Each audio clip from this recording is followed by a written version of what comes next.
আজ আমাদের আমন্ত্রিত অতিথি হিসেবে আছেন চিকিৎসক ও মিডিয়া ব্যক্তিত্ব জনাব ডাক্তার আব্দুল নূর তুষার। জনাব আব্দুল নূর তুষার, আপনাকে আমাদের অনুষ্ঠানে স্বাগত জানাচ্ছি। ধন্যবাদ। তুষার ভাই, এমনিতে তো মূল প্রসঙ্গ, আপনি যদি পত্রিকা খুলেন আছে গত কয়েকদিন ধরে, মূল প্রসঙ্গ হলো যে ইরানের সঙ্গে যুক্তরাষ্ট্রের যুদ্ধ, ইরানের সঙ্গে যুক্তরাষ্ট্র এবং ইসরায়েলের যুদ্ধ, এবং ইরানের অনেকটা চমক সৃষ্টিকারী প্রত্যাঘাত, যেটাকে আমরা বলি। তাদের এমনিতে অনেকে বলে অসম যুদ্ধ, তারপরেও তারা যা করছে এটাতে হয়তো অনেকে মনে করে যে একটু বেঁকে দেয় আসে বোধহয়, মানে যুক্তরাষ্ট্র অথবা ইসরায়েল। যাই হোক, এটা নিয়ে আপনি সংক্ষেপে একটু ছোট করে যদি 2-3 মিনিটের মধ্যে একটু বলেন, আপনার কি অভিব্যক্তি। ইরান যেহেতু অনেকদিন ধরে অবরোধ এবং একটি যুদ্ধ পরিস্থিতির মধ্যে আছে, এর আগেও ইরানে আক্রমণ হয়েছে, ইরানের নিউক্লিয়ার ফ্যাসিলিটিতে আক্রমণ হয়েছে, ইরানের মিসাইল আক্রমণ হয়েছে, ইরানের সেনাপতিকে হত্যা করা হয়েছে। এরকম অনেকগুলি ঘটনা ঘটার ফলে ইরানের যেটা আছে, ইরানের যুদ্ধ প্রস্তুতি আছে। জি, ইরান হয়তো মুদ্রাস্ফীতিতে আক্রান্ত, ইরান হয়তো নানান ধরনের সমস্যার মধ্যে আছে, অর্থনৈতিক সামাজিক সমস্যা, বেকারত্ব ইত্যাদি, এবং ইরানের ভেতরেও এক ধরনের জনগণের মধ্যে এক ধরনের এইসব বিষয়ে বিক্ষোভ আছে, ক্ষুব্ধ হয়ে আছে। কিন্তু তারপরও ইরানের যুদ্ধ প্রস্তুতি আছে, কারণ ইরানকে আসলে এই যুদ্ধ প্রস্তুতি নিতে দীর্ঘ সময় ধরে বাধ্য করেছে এই পশ্চিমা দেশগুলি, বিশেষ করে আমেরিকা এবং ইসরায়েল, যার জন্য ইরানে আক্রমণ করার সাথে সাথেই ইরান কিন্তু প্রত্যুত্তর দিতে পারছে, এবং সেই প্রত্যুত্তর তারা দিচ্ছে কিন্তু মূলত টেকনোলজিক্যালি। কারণ ইরানের স্থলসেনার সাথে ইসরায়েল বা আমেরিকার স্থলসেনা যুদ্ধ করছে না, ইরানের নৌসেনার সাথেও সরাসরি যুদ্ধ করার যে অবস্থা সেটা নাই, এবং সেখানে তারা দুর্বল। কিন্তু তারা যেই জায়গাটিতে সক্ষমতা অর্জন করেছে সেটা হচ্ছে দূরবর্তী লক্ষ্যবস্তুতে আঘাত হানার সক্ষমতা, এবং এই প্রযুক্তি তারা নিজেরা তৈরি করেছে, যার ফলে ইরানকে যতটা দুর্বল ভাবা হয়েছিল, ইরান আসলে ততটা দুর্বল না। অন্তত একটা লম্বা সময় ধরে ইরান আসলে এই যুদ্ধ চালিয়ে যাওয়ার ক্ষমতা রাখে। জি। এবং এটা আমারও অনেকে এমনও বলছেন যে আসলে তো এখানে যুক্তরাষ্ট্রের মূল উদ্দেশ্য ছিল ইরানের মানে শাসন ক্ষমতায় তাদের অনুগত কাউকে বসানো। তো যদি সেটা তারা না পারে এই দফায়, তাহলে আমার তো মনে হয় এখানেই যুক্তরাষ্ট্রের এক ধরনের নৈতিক পরাজয় হয়তো বা হবে। যাই হোক, আমরা এখন একটু আমাদের দেশীয় মানে বিষয়ে আসি। আমরা তো দেশের রাজনীতি নিয়ে বেশি কথা বলি। ইরানের কারণে, ইরানের এই যুদ্ধের কারণে, হরমুজ প্রণালী বন্ধ করে দেওয়ার কারণে একটা আশঙ্কা হচ্ছে যে আমাদের উপরে একটা নেতিবাচক প্রভাব পড়তে পারে, এবং আমাদের এখানে জ্বালানি তেলের দাম বেড়ে যেতে পারে। বিশ্ববাজারেও জ্বালানি তেলের দাম অলরেডি বেড়ে গেছে। এর মধ্যে আমি আজকে দেখলাম যে বিদ্যুৎ, জ্বালানি ও খনিজ সম্পদ মন্ত্রণালয় থেকে একটা আহ্বান জানানো হয়েছে সাধারণ মানুষের প্রতি, যে তারা যেন আলোকসজ্জা পরিহার করে এবং ব্যক্তিগত গাড়ি ব্যবহার না করে। আপনি এই আহ্বানটাকে কিভাবে দেখছেন? এটা একটু বোকার মতো আহ্বান হয়েছে। আমি এইভাবে বললাম কেন? ব্যক্তিগত গাড়ি যে তেলটা খরচ করে এটা অকটেন। এই অকটেন আমাদের এখানে উপজাত হিসেবে উৎপাদিত হয়, আমরা কিন্তু অকটেন সরাসরি আমদানি করি না। আমাদের এখানে রিফাইনারি এই মানে পরিশোধন করতে গিয়ে উপজাত হিসেবে অকটেন তৈরি করে। এই অকটেন আমরা বেশ ভালো মাত্রাতেই তৈরি করি, যার ফলে এটা কম ব্যবহার করলে যে এটা আমাদের অনেকদিন চলবে এরকম কোনো ব্যাপার নাই। এবং এই অকটেন আসলে আমাদের সরাসরি জাতীয় অর্থনীতির সাথে সম্পৃক্ত না, বরং ডিজেলের যে সংকট দেখা দিবে এটা আপনি কি করে বন্ধ করবেন? সেচের মেশিন বন্ধ রাখবেন এই সিজনে? তাহলে তো খাবারের দুর্ভিক্ষ হবে। আপনি কি মানে জিনিসপত্রের পরিবহন, অর্থাৎ আমাদের বাস, ট্রাক, গণপরিবহন বন্ধ রাখবেন? তাহলে তো সাপ্লাই চেন ব্রেক হবে, জিনিসপত্রের দাম বেড়ে যাবে। ফলে আমাদের আসলে এখন বিকল্প জ্বালানির উৎস খুঁজতে হবে। ওই বিকল্প জ্বালানির উৎস খোঁজার জায়গাটা ট্রাম্পের সঙ্গে চুক্তি করে ডক্টর মোহাম্মদ ইউনূস প্রায় বন্ধ করে দিয়ে গিয়েছেন। কারণ আমরা কার কাছ থেকে তেল গ্যাস কিনবো, এটা কেনার সময় কি তাদের মিত্র দেশ কিনা, এইগুলো এখন আমাদেরকে বিবেচনা করতে হবে। অতএব আমরা ডক্টর ইউনূস কর্তৃক সৃষ্ট একটি চাপের মধ্যে পড়ব, এবং এই যে ক্রাইসিসের মধ্যে আসলেই টের পাওয়া যায় যে আপনাকে যে একটা জিনিস দিয়ে দেওয়া হয়েছে এটা আসলে কতটুকু ঠিক বা ভুল। ধরেন আমি আপনাকে খুবই দামি একটা উলেন স্যুট কিনে দিলাম, এটা জি। এই যে ফাল্গুন ফাল্গুন মাস এবং চৈত্র মাস আসার আগ পর্যন্ত আপনি ভাববেন ওরে বাবা কত ভালো একটা স্যুট। এই স্যুট কিন্তু আপনি শীতের দিনে পরেছেন হয়তো 2 মাসে 2 দিন, কিন্তু এরপরে যখন গরম আসবে আপনি টের পাবেন যে আমি আপনাকে যে পোশাক দিয়েছি এটা বাকি 10 মাস পরার মতো না। তো ইউনূস সাহেব ওইরকম একটা চুক্তি করে দিয়েছেন, করার সময় বলেছেন খুব দামি, খুব দারুণ দারুণ উলেন স্যুট, এটা বিশ্ববিখ্যাত আরমানির স্যুট। কিন্তু এটা যে আরমানি না, এটা যে হারমানির চুক্তি।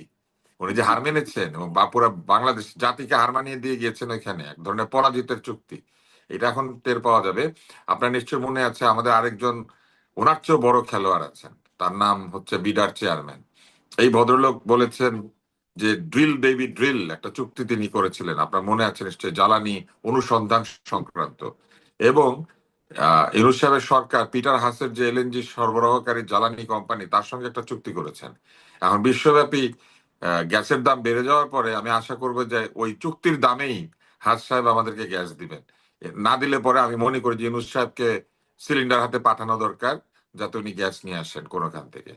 আমরা কম গ্যাস ব্যবহার করব, সেটা তো দাম বেড়ে গেলে এমনিই করব, কিন্তু মানুষের চুলা তো বন্ধ থাকবে না।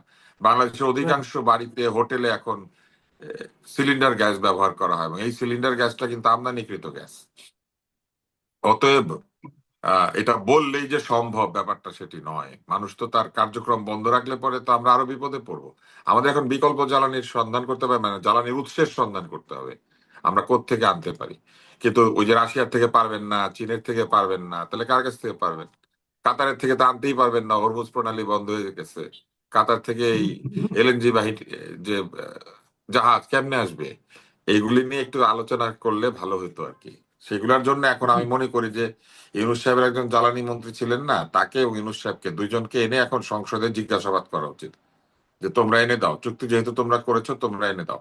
আর ইউনূস সাহেবের বাড়ির যে এই গ্যাস ট্যাস আছে ওগুলো যদি একটু কম খরচ করেন, উনি তো আবার ভিভিআইপি, উনি তো এখন সরকারি পাহারায় ঘুরে বেড়ান, উনি যাতে একটু কম গ্যাস খরচ করেন, কম বিদ্যুৎ জ্বালান, তাহলে আমরা বুঝতাম। আচ্ছা, ওনার এই ভিভিআইপি হওয়াটা আপনার কি কোনো ইয়ে আছে, মূল্যায়ন আছে, কোনো অবজারভেশন আছে? আমি মনে করি কাজটা উনি একটা অশ্লীল কাজ করেছেন, এটা এক ধরনের অশ্লীলতা। এটা যে শুধু কনফ্লিক্ট অফ ইন্টারেস্ট বা ক্ষমতাকে ব্যবহার করে নিজের সুবিধা নেওয়ার ওনার যে চেষ্টা, উনি তো শুরুর থেকে এটা করছেন। উনি কি কি রাষ্ট্রীয় এবং সরকারি সুবিধা নিয়েছেন সেটা তো একটা লিস্ট আছে বিরাট, বিজনেস স্ট্যান্ডার্ড এটা আবার ছেপেছে। জি। তো ওইটা দেখলে আপনি বুঝবেন যে উনি যাওয়ার আগেও এই লোভ সামলাতে পারেন নাই। এই আইনটা, যে আইনটা দিয়ে উনি 1 বছরের জন্য এই সুবিধা নিয়েছেন, এই আইনটা আসলে নাই। এই আইনটাকে উনি রিইনস্টেট করেছেন, এই 1 বছর সুবিধা দেওয়ার আইনটাকে বানিয়ে তারপরে সেটার অধীনে এই সুবিধাটা নিয়েছেন। এটা ছিল লতিফুর রহমানের সময়। ওই সময় ওই আইনের বলে লতিফুর রহমান এটা নিয়েছিলেন, তত্ত্বাবধায়ক সরকার ব্যবস্থা ইত্যাদি। তারপরে যখন 1-11 সরকারের পরে আওয়ামী লীগ ভোটে জিতে ক্ষমতায় আসলো, তারা কিন্তু এই আইনটা বাতিল করে দিয়েছিল এবং তারপরে তারা এটাকে 3 মাস করেছিল, তাও বিদায়ী প্রধানমন্ত্রী এবং আরো কিছু আহ, পদের ব্যাপারে। তো প্রেসিডেন্ট প্রেসিডেন্ট প্রধানমন্ত্রী এদের ব্যাপারে। কিন্তু তত্ত্বাবধায়ক সরকার ব্যবস্থাই যেহেতু বাতিল করে দিয়েছিল আওয়ামী লীগ, সেই জন্য উপদেষ্টার কোনো সুবিধার কথা আইনের মধ্যে ছিল না। উনি প্রথমত প্রধান উপদেষ্টার সুবিধা এটা ঢুকিয়েছেন, তারপর আবার এটাকে 1 বছর পর্যন্ত বাড়ানোর যে আইন সেটাও করেছেন, করে নিজে ওইটা নিয়েছেন। উনি অরিজিনালি একটু, আমার মনে হয় ওই একটা গল্প পড়েছিলাম ছোটবেলায়, এক রাজা খুব ক্ষমতাশালী, তো দুজন লোক আসলে সে বললো আপনাকে আমরা অদৃশ্য সুতার কাপড় তৈরি করে দিব। রাজা তাকে Right. অদৃশ্য সুতার কাপড় তৈরি করে দিবে এই কথা বলল। এবং ওই দুইজন বলল যে বুদ্ধিমান না হলে এই কাপড় কেউ দেখতে পাবে না, শুধু মেধাবীরাই দেখতে পাবে। এখন রাজা Right. ওই কাপড় পরেছে এবং ওনার মন্ত্রী মিনিস্টার যা আছে সবাই বলে আরে আপনার কাপড় এত সুন্দর, কারণ যদি না দেখে তাহলে তো মেধা নাই, মেধা না থাকলে তো চাকরি চলে যাবে। কিন্তু রাজা পোশাক ছাড়াই ঘুরে বেড়ায় আর কি। তো উনি শেষে যে কাণ্ডটা করেছেন, উনি এসএসএফ নিয়ে ঘুরবেন, কিন্তু উনি নিজের অবস্থা কিন্তু ওই রকম করেছেন, পোশাক ছাড়া ঘুরে বেড়ানো রাজার মতো। ওনার যে অন্তর্নিহিত চরিত্র সেটা প্রকাশিত হয়ে গিয়েছে। আচ্ছা, এই অন্তর্বর্তীকালীন সরকার সম্পর্কে যখন আলোচনা হচ্ছে, তাদের বিভিন্ন কর্মকাণ্ড নিয়ে কথা হচ্ছে, এর মধ্যে অনেকের ব্যাপারে দুর্নীতির অভিযোগ উঠেছে। মাঝখানে দেখলাম যে দুর্নীতি দমন কমিশনে প্রচুর অভিযোগ জমা পড়েছে এগুলো নিয়ে। আবার এর মধ্যে আজকে দেখলাম যে আপনার বিশেষ করে প্রথম আলো পত্রিকায় দেখলাম যে একাধিক উপদেষ্টা একাধিক রকম কথাবার্তা বলছেন। যেমন ব্রিগেডিয়ার সাখাওয়াত সাহেব, উনি একটা কলামের মতো লিখেছেন, নিজ নামে লিখেছেন, এবং উনি লিখেছেন যে অন্তর্বর্তী সরকার থেকে উনি নাকি সরে আসতে চেয়েছিলেন। এবং সেটা কবে সেটাও উনি উল্লেখ করেছেন, যখন তাকে স্বরাষ্ট্র মন্ত্রণালয় থেকে সরিয়ে দেওয়া হলো তখন নাকি উনি চেয়েছিলেন, তারপরে নাকি ডক্টর ইউনূস তাকে ব্যক্তিগতভাবে রিকোয়েস্ট করে উনি থেকে গিয়েছেন। আবার আমাদের আসিফ নজরুল সাহেব, উনি বলেছেন যে উনি নাকি সরকারে থাকা অবস্থায় আগে বা পরে জীবনে কখনো দুর্নীতি করেন নাই, উনি এটা বলেছেন, ওনার বিরুদ্ধে দুর্নীতি অভিযোগ প্রসঙ্গ করেছেন। আবার আসিফ মাহমুদ সজীব ভুঁইয়া, উনি তার নিজের বাবা বা স্ত্রীর ব্যাংক হিসেবে তথ্য প্রকাশ করছেন এবং বলছেন যে তার নাকি মোট জমা আছে মাত্র 15.5 লাখ টাকা। এই যে বিষয়গুলো আলোচনা এখন হচ্ছে, তারা অজুহাত দিচ্ছেন, আত্মপক্ষ সমর্থন করছেন, কি বলবেন আপনি এগুলো নিয়ে? একটা একটা করে বলি। জি।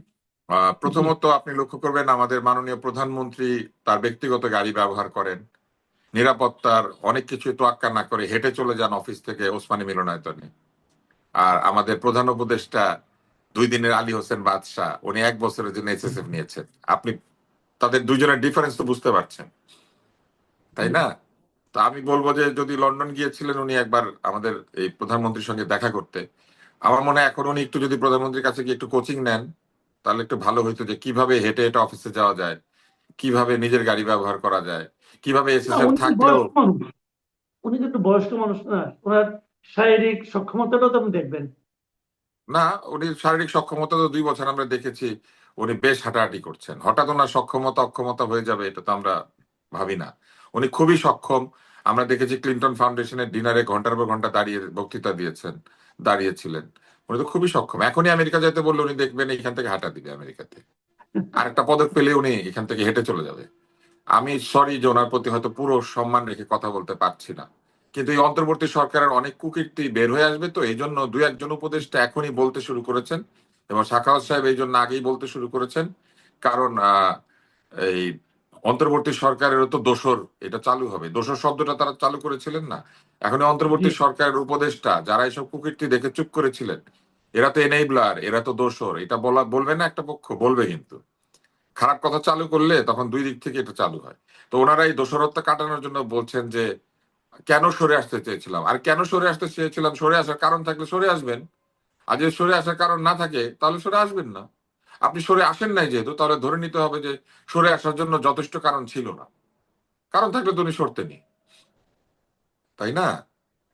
এবং জি। আমার ধারণা যে যেসব কারণ উনি বলেছেন বা যেসব কারণ দেখিয়েছেন সেগুলোর চাইতে ওনার থাকার পক্ষে আরো বেশি কারণ ছিল। তাহলে কেন আমি থেকে গেলাম এটা একটা লেখা লিখতে হবে। ছোটবেলা আমি একটা বই পড়েছিলাম, ইরানের শাহের সম্ভবত দ্বিতীয় স্ত্রী শাহজাদি ফারাহ দিবা, এই হুম। ভদ্রমহিলা একটা বই লিখেছিলেন যেটার বাংলা অনুবাদের নাম ছিল যখন আমি রানী ছিলাম। আচ্ছা। তো ওনাদের এরকম একটা লিখতে হবে, যখন আমি উপদেষ্টা ছিলাম, উপদেষ্টাই থেকেছি, কেন আসি নাই, তো কেন ছাড়ি নাই এইটা বরং লেখা উচিত। কেন ছাড়তে চেয়েছিলাম এটা বলে তো লাভ নাই, কারণ উনি ছাড়েন নাই। যে ছেড়েছে সে লিখতে পারে কেন ছেড়ে দিয়েছি। যেমন যে রানী নাই, রানী নাই অবস্থায় লিখেছে যখন আমি রানী ছিলাম, তো উনি বলতে পারতো যখন আমি উপদেষ্টা ছিলাম ছেড়ে দিয়েছিলাম, কিন্তু এটা তো উনি করে নাই। অতএব ওনার এই ছেড়ে দেওয়ার ইত্তাকার কারণের কথা শুনতে তো রাজি না আমরা। মানে জি। ব্যাপারটা কিরকম আরো একটা ছোট্ট উদাহরণ দিয়ে বোঝায় আর কি, যে আমি একটা ইনজেকশন নিতে চেয়েছিলাম কিন্তু নেই নাই, তো নেন জি। নাই। এখন আপনার ফোড়া আরো বড় হয়েছে না ছোট হয়েছে এটা জেনে তো আমার কোনো লাভ নাই। ইনজেকশন দিতে বলেছে আপনি নেন নাই, আপনার দরকার ছিল আপনি নেন নাই। তো ওরকম আপনার ছেড়ে দেওয়ার দরকার থাকলে ছাড়তেন, ছাড়েন নাই কেন? এইটার আর কোনো দ্বিতীয় কোনো বক্তব্য নাই। আর আরেকটা প্রশ্ন আপনি করেছেন এরপরে, ওইটা তো আমি কথা বলতে বলতে প্রায় ভুলেই গেলাম মনে হয়। ও, এই দুর্নীতি। আসিফ নজরুলের কথা, হ্যাঁ, আসিফ আসিফ নজরুল ভাই, এবং আসিফ আসিফ ভাই খুবই মাহমুদ। আবেগী মানুষ। আমার কাছে সবসময় মনে হয় যে আসিফ ভাই লেখক তো, আমি ওনাকে ভাই মনে করি এবং আমি তাকে খুবই মানে পছন্দ করি, যেমন আপনাকে আমি পছন্দ করি। পছন্দ করলে একটু বায়াস থাকে, অতএব আমি এটা স্বীকার করি নাই যে ওনার প্রতি আমার একটু বায়াস আছে।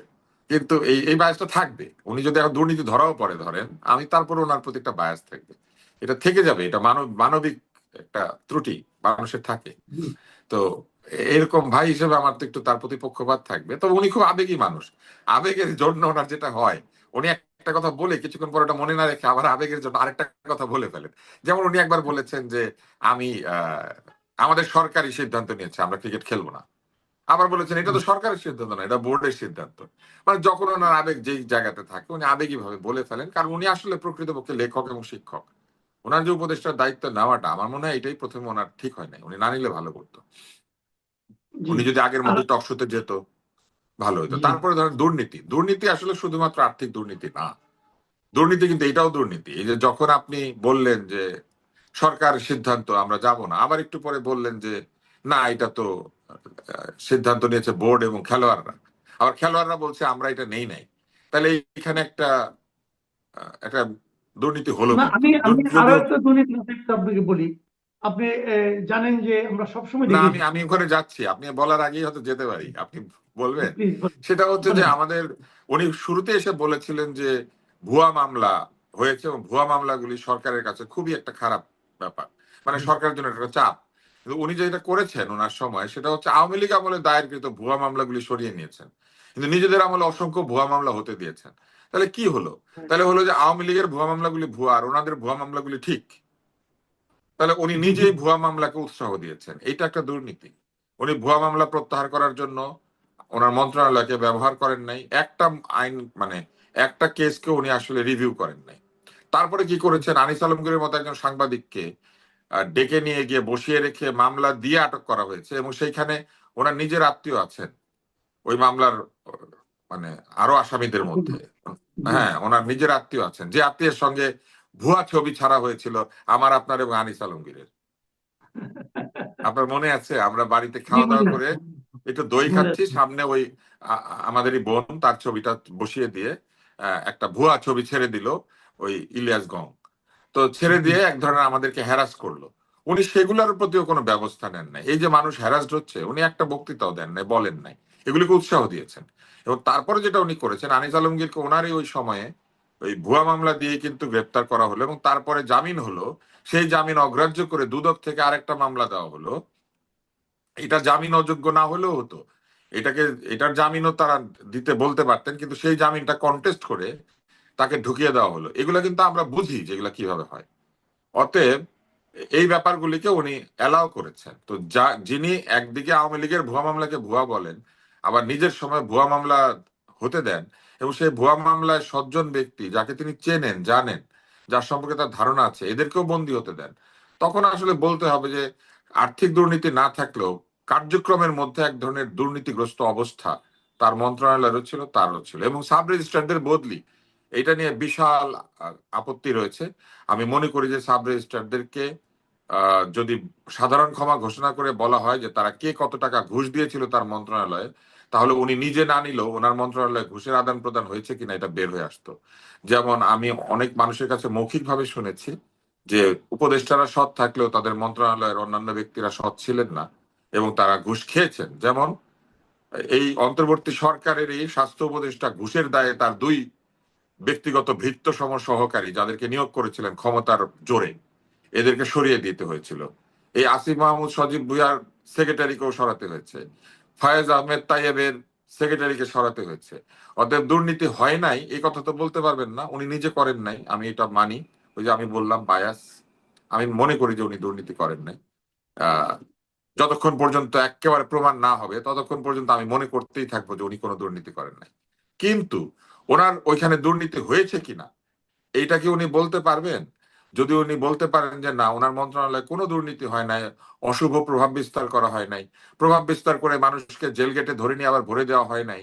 যেমন আমাদের একজন শিক্ষক ডাক্তার আজিজ, তিনি শত শত পেডিয়াট্রিক সার্জন তৈরি করেছেন। শিক্ষক হিসেবে উনি অত্যন্ত শ্রদ্ধেয় এবং নিজের পয়সায় রাজনীতি করতেন। উনি চাঁদাবাজ না, উনি কখনো আওয়ামী লীগের কাছ থেকে কোনো সুবিধা নেন নাই। উল্টা ওনার জীবনে একটা শখ আর কি, উনি এমপি হবে, জীবনে খুব শখ ছিল স্বাস্থ্যমন্ত্রী হবে। এগুলো আমরা জানি, কারণ শিক্ষক তো আমাদের। তো সেই আজিজ ভাইকে জেল গেট থেকে বের হওয়ার ও, পরে এরশাদ আমলের স্বাস্থ্যমন্ত্রী। না না, উনি এরশাদ আমলে, আমাদের হ্যাঁ, উনি এরশাদ আমলের। উনি এমপি ছিল। উনি এরশাদ আমলের স্বাস্থ্যমন্ত্রী আজিজ সাহেব, এম এ আজিজ। এটা আমি জানি না উনি স্বাস্থ্যমন্ত্রী ছিলেন কিনা, কিন্তু আমাদের শিক্ষক না, মনে হয় ওই সময় ওনার ইয়াং থাকার কথা। আজিজ ভাই, উনি আমরা সব আজিজ ভাই ডাকি, সজ্জন ব্যক্তি। উনি জামিন পেয়ে বের হয়ে আসার পরে কোনো মামলা ছাড়া ওনাকে লোকজন মব করে ধরে আবার জেল গেটে নিয়ে বললো, থানায় নিয়ে বললো আটক করতে হবে, তাকে আটক করা হলো এবং তাকে আটক করে ঢুকিয়ে দেওয়া হইলো। এবং আমি নিশ্চিত হয়ে বলতে পারি ওইখানে ঘুষের লেনদেন, টাকার লেনদেন হয়েছে এবং টাকার লেনদেন করে তাকে বের করে আনার একটা বিষয় হয়েছে। অতএব এই যে টাকার লেনদেন হয়েছে এটা তো হয়েছে, পরিষ্কার হয়েছে, এটা আমি নিজেই বলতে পারি। এবং আপনি আজিজ সাহেবকে যদি এখন যোগাযোগ করেন ওনার পরিবার বলতে পারবে যে ওনার এখানে টাকার লেনদেন হয়েছে কিনা। তো এই যে চাঁদাবাজির মতো জেল গেটের বাইরে কোনো মামলা ছাড়া ধরে নিয়ে আবার ঢুকিয়ে দিয়ে টাকার জি লেনদেন, মাইক্রোবাস কেড়ে নেওয়া, মানে মাইক্রোবাস মানে ওই যে এই যে ভ্যান যেগুলি আছে, যেগুলিতে এখন জি ধনী মানুষেরা চড়ে, সার্জিস হাসনাত এরা যে ভ্যানগুলিতে চড়ে, এরকম ভ্যান ওনার ছিল নিজের পয়সায় কিনা। সেটার এখন ঠিকানা কি কার কাছে আছে খুঁজেন, তাহলে বেরোয় আসবে। অতএব দুর্নীতি হয় নাই এই কথা বলতে পারবেন না। যে দুর্নীতি যে হয়েছে এটা তো ট্রান্সপারেন্সি ইন্টারন্যাশনাল বলেছে, ছিলাম 14 হয়েছি 13, তার মানে বাংলাদেশে দুর্নীতি বেড়েছে। অতএব ওনার মন্ত্রণালয়ে না হলেও অন্যান্য মন্ত্রণালয়ে হয়েছে। আইনমন্ত্রী হিসেবে সেই সব মন্ত্রণালয়ের দুর্নীতি প্রতিরোধ করার একটা দায়িত্ব তো ওনার ছিল। উনি তো ওনার কোনো উপদেষ্টা মন্ডলীকে কাউকে বলেন নাই যে আপনার এলাকায় দুর্নীতি হয় বন্ধ করেন, এটা তো ওনার বলা দরকার ছিল। অতএব আমি মনে করি আমার ভাই হিসেবে উনি দুর্নীতি করেন নাই, কিন্তু উনি দুর্নীতিতে বাধা দিতে পারেন নাই, এবং ওনার মন্ত্রণালয়ের বহু অন্যায় সিদ্ধান্তকে উনি সমর্থন জি করেছেন। যে আমি এখন শেষ প্রশ্নটাতে আসছি। আমরা আজকে দেখলাম যে আপনার স্বরাষ্ট্রমন্ত্রী একটা ঘোষণা দিয়েছেন যে চাঁদাবাজ, অস্ত্রধারী, সন্ত্রাসীদের তালিকা করা হবে এবং বিশেষ অভিযানের মাধ্যমে তাদেরকে আটক করা হবে। তো আমরা এরকম ঘোষণা কিন্তু এর আগে বহুবার বহু সরকারের আমলে শুনেছি। আমরা হাসিনা সরকারের আমলে দেখেছি ওনারা মাদকের বিরুদ্ধে জিরো টলারেন্স করে বৌদিকে এমপি বানান, বৌদির ওয়াইফকে এমপি বানান, বদি জামিন পেয়ে গেছে, আপনি লক্ষ্য করেছেন? আনিস আলমগীর জামিন পায় না, বদি জামিন পেয়ে গেছে। বৌদি জামিন পেয়ে গেছে। হ্যাঁ, সেগুলি বলছি। তো এই যে স্বরাষ্ট্রমন্ত্রীর এই ঘোষণা, এই ঘোষণা, এই নতুন সরকারের এই ঘোষণার ব্যাপারে আপনি কতটুকু আশাবাদী হতে পারছেন? আমি আশাবাদী না। কারণ সব সরকার এটা এসে বলে কি করে জানেন? বিরোধীদেরকে মামলা দিয়ে ঢুকানোর জন্য এই অভিযান চালায়। আমি আশাবাদী হব তখন যদি আমি দেখি, উনি আমার খুব প্রিয় মানুষ, সালাউদ্দিন ভাই আমার খুবই প্রিয়। সালাউদ্দিন ভাইয়ের কাছ থেকে আমি যেটা প্রত্যাশা করি সেটা বলতে পারি, যে ওই আন্দোলন বা এই সংগ্রামের কথা বিবেচনায় রেখে উনি যেটা করতে পারেন, ওনার নিজের সংগ্রামী জীবনের কথা বিবেচনায় রেখে পরিবর্তনটা আনতে পারেন। সত্যি সত্যি যারা চাঁদাবাজ, যারা সন্ত্রাসী, মাদক বিরোধী মানে মাদক ব্যবসায়ী, এদেরকে উনি আহ ধরে আনার জন্য এটাকে যদি ব্যবহার করতে পারেন, তাহলে সরকারেরও সুনাম বাড়বে, ওনার সুনাম বাড়বে, এবং আমরা আশাবাদী হতে পারবো। যতক্ষণ পর্যন্ত অভিযান না হচ্ছে ততক্ষণ পর্যন্ত আমরা কিন্তু এটাই বিশ্বাস করবো যে সরকার, অতীতের সরকারগুলি যা করেছে এই সরকারও সেটাই হয়তো করতে যাচ্ছে। এটা কাজের মধ্যে দিয়ে এটা ভুল প্রমাণ করতে হবে। আর আসিফ মাহমুদ সজীব ভুইয়ার অ্যাকাউন্ট নিয়ে আমি বলি, সে একটা অ্যাকাউন্টের হিসাব দিয়েছে যেখানে 85 লাখ টাকা লেনদেন হয়েছে। উপদেষ্টাদের বেতন কত আমি জানি না, তার আয়ের উৎস কি সেটাও আমি জানি না। 85 লাখ টাকা লেনদেন হওয়া মানে এটা আসলে বেশ বড় একটা লেনদেন। জমা হয়েছে 85 লাখ, উত্তোলন হয়েছে কত লাখ, রয়েছে 9 লাখ, এরকম একটা হিসাব উনি দিয়েছেন। 85 লক্ষ টাকা 18 মাসে যদি ঢুকতে হয় একটা অ্যাকাউন্টে, এবং অ্যাকাউন্টটা খোলার তারিখ দেখলে আপনি দেখবেন একটু পরেই খোলা হয়েছে, ওই অ্যাকাউন্টটার বয়স আসলে কম, 18 মাস না। যদি তাই হয়ে থাকে তাহলে একটা, বা হয়তো 2 বছরই ধরে, 2 বছরে 85 লাখ টাকা একটা অ্যাকাউন্টে ঢুকা মানে প্রতি বছর অন্তত 42,50,50,50 টাকা করে ঢুকা। 42,50,50 টাকা প্রতি বছর ঢুকতে গেলে 12 মাসে অন্তত 3.5 লক্ষ টাকার বেশি আয় করতে হবে প্রতি মাসে। উপদেষ্টাদের বেতন ভাতা কি 3.5 লক্ষ টাকা? ওনাকে তাহলে এটা বলতে হবে যদি এই হয়, 85 লাখ টাকা করতে যদি এসেছে। হয়ও, তো উনি কি উনি পুরো টাকাটা রেখেছেন? যদি পুরো টাকা না, উনি রেখে থাকেন তাহলে না, ওয়েস্ট ওনার ওনার ইন্ডিজের টাকা মাধ্যমে হয়তো খাইতেন অ্যাকাউন্টে কি? গিয়েছে, ওনার টাকা হয়তো অ্যাকাউন্টে গিয়েছে, উনি তো তুলে না নিয়েছেন, না, খরচ করে ফেলেছেন। আমার কথা হলো যদি উনি পুরো বেতনের টাকাটা ওখানে ঢুকিয়ে থাকেন তাহলে উনি ওয়েস্ট ইন্ডিজে যে নিয়মিত খাইতেন না, ওইটা তো সেই তুলে টাকাটা খরচ কোথায় করেছে। আছে? না, তুলে খরচ করেছে, 73 লাখ টাকা খরচ করেছে। আচ্ছা, ওখান 85 লাখ থেকে খরচ। ঢুকেছে, 73 লাখ তুলে নিয়েছে। কিন্তু আমার প্রশ্নটা আচ্ছা, অন্যখানে, প্রতি মাসে 3.5 লক্ষ টাকা আয় করার মতো কোনো কাজ কি উনি করেছিলেন কিনা, বা এই টাকাটা তাহলে কোত্থেকে এলো, এটাও ওনাকে বলতে হবে। শুধু হিসাব দিয়ে দিলে হবে না, এটা বলতে হবে। কারণ আনিস আলমগীরকে যে মামলাটা আটক করা হয়েছে এটা হচ্ছে জ্ঞাত আয় বহির্ভূত টাকা। জি তো জ্ঞাত আয় বহির্ভূত সম্পদ যদি কারো কাছে থাকে তাহলে এটার ব্যাখ্যা দিতে হবে। তো ব্যাখ্যাটা ওনার দেওয়া উচিত। ওনার এটা কি জ্ঞাত আয় থেকে এসেছে, নাকি 85 লক্ষ টাকা কি অন্য কোনোখান থেকে এসেছে, কোত্থেকে এসেছে, এটা বলতে হবে। কারণ উপদেষ্টাদের বেতন তো সম্ভবত 2 লক্ষ টাকার বেশি না, সব না, মিলালেও। আমি যতদূর জানি 1 লক্ষ টাকার মতো। উপদেষ্টাদের বেতন, মন্ত্রী পদমর্যাদার বেতন 1,07,000 টাকার মতো, 6-7 হাজার হ্যাঁ, টাকার মতো। হ্যাঁ, আর বাকি যেটা পান ওটা তো আর টাকা পান না, ওটা তো বাসা টাসা, গাড়ি, সুবিধা ওটা সুবিধা। তো ক্যাশ না, ওটা সুবিধা, হ্যাঁ, রাইট। সুবিধা। তাহলে সেই হিসেবে উপদেষ্টা হিসেবে উনি 24 মাসে পাওয়ার কথা 24 লক্ষ টাকার কিছু বেশি, ধরেন 30 লক্ষ টাকা।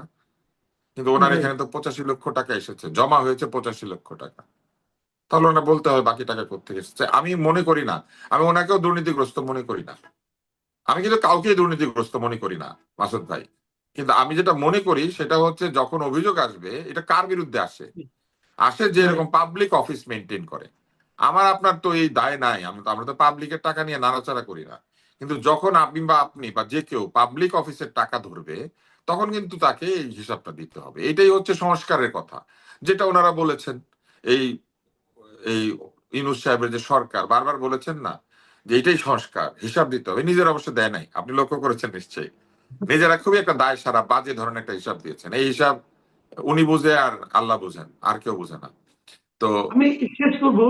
শেষ করার আগে একটা ছোট্ট ঘটনার কথা আপনাকে একটু স্মরণ করে দিচ্ছি, যদি আপনি শুনে থাকেন, জেনে থাকেন, তাহলে একটা মন্তব্য করুন। সেই ঘটনাটা হলো, দুদিন আগে আমরা দেখেছিলাম যে গুলশানের এদিকে, গুলশানের যিনি পুলিশের ডিসি ছিলেন, উনি বিভিন্ন গাড়িগুলির কাগজপত্র চেক করছিলেন। এক ভদ্রলোকের গাড়িতে কাগজ ছিল না, তখন উনি একজনকে ফোনটা ধরিয়ে দিলেন। ফোনের অপর প্রান্ত থেকে একজন বললেন যে আপনার নাম কি বলেন, আপনাকে আমি দেখে নেব, অমুক করবো তমুক করবো। এবং আপনার তার দেখা গেল তার ওই হুমকি টেলিফোনের, সেই হুমকির পরের দিনই ওই ডিসি সাহেব ওখান থেকে বদলি হয়ে গেলেন। তো এই যে যিনি দেখে নিবেন বললেন, তার ব্যাচ নাম্বার জানতে চাইলেন, এবং তারপরে তিনি যে, হয় কাকতালীয় হতে পারে আমি জানি না, কিন্তু ওই ডিসি বদলিও হয়ে গেলেন। এই বিষয়টা আপনার কাছে আসলে কেমন লেগেছে? আমি সম্ভবত এই ভদ্রলোককে দিয়ে একবার নিজেও আটক হয়েছিলাম। মানে উনি আমার গাড়ি কোথায় পার্ক করেছে এই বিষয়ে প্রশ্ন করেছিলেন, এবং আমার মনে আছে সম্ভবত ওনার ব্যাজে এই নামটা লেখা ছিল, আমি দেখেছিলাম। আমি কিন্তু ওনাকে রিকোয়েস্ট করেছিলাম যে আমি আসলে অল্প সময়ের জন্য গাড়িটা এখানে রেখেছি। উনি সেটা বুঝতে পেরেছিলেন যে আসলে আমি পার্কিং করি নাই, এবং তারপরে আমাকে যেতে দিয়েছিলেন। আহ উনি আমাকে জিজ্ঞেস করছিলেন যে কেন আমার গাড়িটা এখানে পার্ক করা, বা আমি কেন থামিয়েছি। তো যতদূর মনে হয় এই ভদ্রলোকের সাথে আমার একবার দেখা হয়েছে। আমি ভিডিওটা দেখেছি, ভিডিওটা দেখে আমি খুব দুঃখিত হয়েছে এই কারণে যে কেউ যদি গাড়ি আটক করে এবং সে যদি আইনগতভাবে সত্যি ভুল করে থাকে, তাহলে সে রিকোয়েস্ট করতে পারে, সে তার কারণটা ব্যাখ্যা করতে পারে। কিন্তু সে এই ধমক দিতে পারে না যে আপনার নাম কি, আমি আপনাকে দেখে নেব, কারণ এটা তো আইনের শাসন হলো না। আমাদের মাননীয় প্রধানমন্ত্রী বলেছেন আইনের শাসন প্রতিষ্ঠা করবেন। তার হয়ে স্বরাষ্ট্রমন্ত্রী যিনি, তিনিও অঙ্গীকারাবদ্ধ যে দেশে আইনের শাসন প্রতিষ্ঠিত হবে। তাহলে আইন প্রযুক্ত করার জন্য যদি কোনো ব্যক্তি কাজ করেন এবং তাকে এইভাবে ফোনে ধমক দিয়ে এই নাম, ব্যাজ নাম্বার এসব জিজ্ঞেস করে, তারপর যদি পরের দিনই তিনি ট্রান্সফার হন, তাহলে কিন্তু এটা নিয়ে প্রশ্ন উঠবে, এবং সেই প্রশ্নটা উঠেছে। এবং এই প্রশ্নের আসলে যথাযথ ব্যাখ্যা দেওয়া সম্ভব না, কারণ কেন তিনি পরের দিনে ওইখান থেকে সরে যাবেন, কি কারণে। এর আরো 7 দিন পরে সরতে পারতেন। আর যে ভদ্রলোক কথা বলেছিলেন তার সাথে ফোনে, তার পরিচয়টা কিন্তু গোপনই থেকে গেল। আমাদের বরং জানা উচিত কারা এই ব্যক্তি যারা ফোনে এইভাবে মানুষজনকে, আহ, পুলিশকে জিজ্ঞেস করে যে আপনার নাম কি, ব্যাজ নাম্বার কি। এইখানে কিন্তু আমি যতদূর বুঝি যে ওইখানেও এক ধরনের ঔচিত্য বোধের অভাব ছিল। এইভাবে কথা বললে পুলিশকে মানুষ কেন সম্মান করবে, সাধারণ মানুষ কেন পুলিশকে গুরুত্ব দিবে। পুলিশকে তার হৃত মনোবল ফিরিয়ে দেওয়া, পুলিশকে তার কাজ স্বাধীনভাবে করতে দেওয়া, পুলিশের কাজে হস্তক্ষেপ না করা, এগুলাই তো আমরা আশা করছি তারেক রহমানের নতুন সরকারের কাছে, কারণ তিনি পরিবর্তনের প্রতিশ্রুতি দিয়েছেন এবং তিনি নিজে সেগুলো করে দেখাচ্ছেন।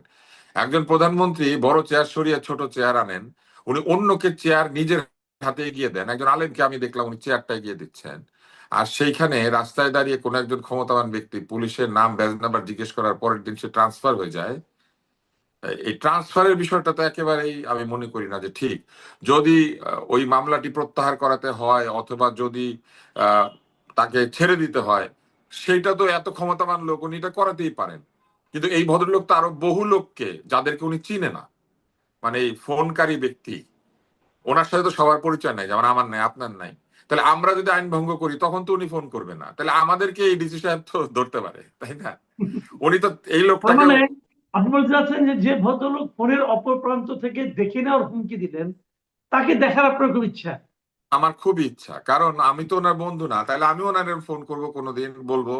কারণ আর সাধারণ লোকেরা যখন এই রৌনক সাহেবকে দিয়ে, রৌনকই মনে হয় নাম ছিল, রৌনক সাহেবকে দিয়ে শাস্তি পেয়েছেন, শুধু এই লোকটাকে চিনে না বলে তারা শাস্তি পাবেন।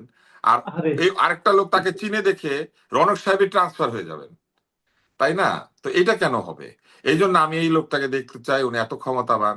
উনি মাননীয় প্রধানমন্ত্রী যে আইনের শাসন সেটা প্রতিষ্ঠা করার জন্য এত গুরুত্ব দিয়ে উনি কাজটা করছেন। আইনের শাসন প্রতিষ্ঠা, আইনকে নিজের হাতে তুলে নিয়েছেন একদম, নিয়ে উনি আইনটা প্রতিষ্ঠা করেছেন। তো এই লোকটাকে আমার খুব দেখতে ইচ্ছা করে। আইনে নিজের হাতেও না, শুধু নিজের ফোনে তুলে নিয়েছেন, নিজের কণ্ঠে তুলে নিয়েছেন। তো এই যে এবং একজন, পেয়েছেন। হ্যাঁ, এবং পেরেছেন, এবং পেরেছেন, আমার আমার ধরে নিচ্ছে পেরেছেন, সফল। ধরে নিচ্ছে পেরেছেন। তো এই ভদ্রলোককে আমার খুবই দেখার ইচ্ছা। আমি তাকে শ্রদ্ধা জানাতে চাই যে উনি নিজের হাতে আইন, নিজের ফোনে আইন, নিজের কণ্ঠে আইনকে তুলে নিয়ে উনি যে আইনকে এত চমৎকার ভাবে মানে প্রতিষ্ঠা করছেন, আমি ওনাকে দেখার আমার খুব ইচ্ছা আছে। আমার কিন্তু ওনার বিরুদ্ধে কোনো অভিযোগ নাই, আমি শুধু জি, একবার জি, দেখতে চাই। কারণ এমন মানুষদেরকে তো আমাদের দেখতে হবে, এমন মানুষদেরকে তো আমাদের সম্মান শ্রদ্ধা করতে হবে, তাই না? পুলিশের আবার পুলিশের কি সম্মান বুঝেন না? এদেরকে তো আমার সম্মান করতে অনেক হবে, যারা ধন্যবাদ। কিনা পুলিশকেও অনেক ধন্যবাদ জনাব সোজা আব্দুল করে নূর দিতে তুষার। পারে। প্রিয় দর্শক, আপনারা শুনলেন, জনাব আব্দুল নূর তুষারের কিন্তু কারো বিরুদ্ধে কোনো অভিযোগ নেই। উনি সবাইকে ছাড় দিচ্ছেন, সবাইকে শ্রদ্ধা করছেন এবং সবাইকে এক নজর দেখতে চাচ্ছেন। আমার ধারণা, মানুষ সবসময় তার সব মনের ইচ্ছা পূরণ হয় না, জীবনটাই এরকম। এবং আমার ধারণা এই ইচ্ছা মানে পূরণ হবে না হয়তোবা, এবং এই মানে পূরণ না হওয়া ইচ্ছা নিয়ে হয়তো নাকি শেষ করতে হবে। প্রিয় দর্শক, আমরাও শেষ করছি। আমরা খুব খুশি হব যদি যদি ওই পাওয়ারফুল ভদ্রলোক নিজের পরিচয়টা ওটা আমাদেরকে প্রকাশ করেন। আমরা ওনার নাম্বারটা রাখবো, প্রয়োজনে বিপদ আপদে পড়লে ওনাকে ফোন করবো এবং বিপদ থেকে উদ্ধার পাবো। এবং তুষার ভাই মনে করেন উনি আইনটা ওনার হাতে তুলে নিয়েছেন। প্রিয় দর্শক, হ্যাঁ, এখন এই হাতে, পর্যন্ত। ফোনে, কণ্ঠে, সবখানে উনি তো আইনের প্রযুক্তকারী, তাই না? জি, অনেক ধন্যবাদ। প্রিয় দর্শক, আপনাদেরকে অনেক ধন্যবাদ দীর্ঘক্ষণ আমাদের কথা শুনলেন যারা। আবার কথা হবে। আল্লাহ হাফিজ।